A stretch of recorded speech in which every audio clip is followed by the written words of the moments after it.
I heard the creaking above my room at exactly 3:30 a.m., like someone was dragging their nails across the ceiling. Don't forget to leave a like and share with your friends for more terrifying stories. By then I had already realized I wasn't alone in that house. You know, those haunted house challenge videos you see online. I decided to do one for real. No camera crew, no live stream, just me and my phone for emergencies. When I found out about the Mercer House, a crumbling Victorian mansion on the outskirts of my town, I thought it would be the ultimate adrenaline rush. They say no one stays inside for an entire night, let alone 24 hours. Most people leave by midnight, babbling about voices, cold spots, or worse. I arrived on a cold, overcast afternoon. The house was enormous, with boarded windows and ivy clawing up the rotting walls. The local kids called it the Breather's House, because supposedly, if you put your ear to the door, you could hear heavy breathing on the other side.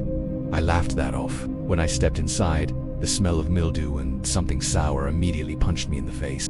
The hallway was choked with dust, old paintings with eyes that seemed to follow me, and furniture draped in grimy sheets. I set my sleeping bag in the grand living room, in front of a fireplace stuffed with blackened, half-burnt logs. The first few hours were uneventful, even boring. I explored the creaky kitchen, the broken staircase, and the upstairs hallway with its row of shut doors.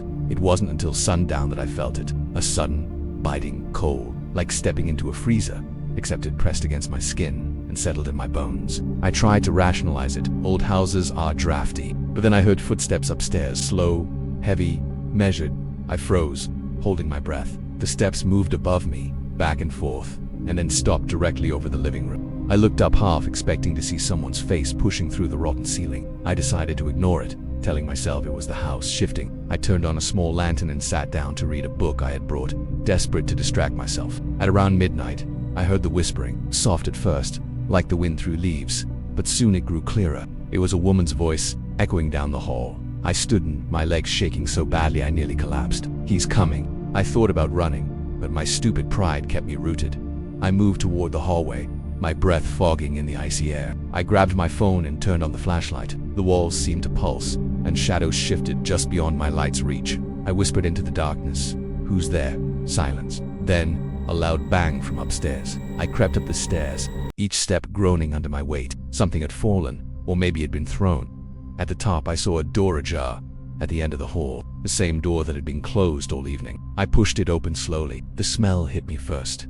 Damp, rot, and something like old blood. The room was empty, except for a large, ornate mirror leaning against the far wall. My flashlight flickered as I stepped closer.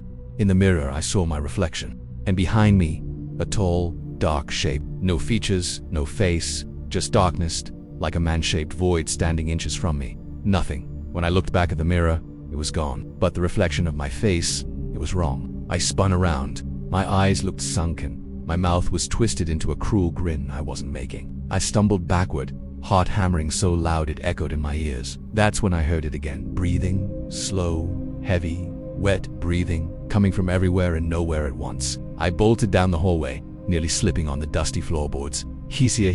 The whisper followed me. Closer now. I reached the living room and grabbed my bag, but the door wouldn't budge. I ran out without looking back, stumbling into the gray dawn. I pulled, kicked, screamed, but it was like it had fused to the frame. I clawed at it, but there was nothing there. My vision blurred, and my knees buckled, and I hear the same slow, wet breathing outside my bedroom door. Suddenly I felt a hand on my neck.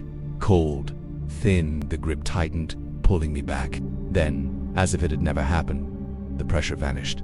Gasping, I crawled to the fireplace. I stayed there, too terrified to move, staring at the door, waiting for morning. I must have blacked out, because the next thing I remember is pale light seeping through the board.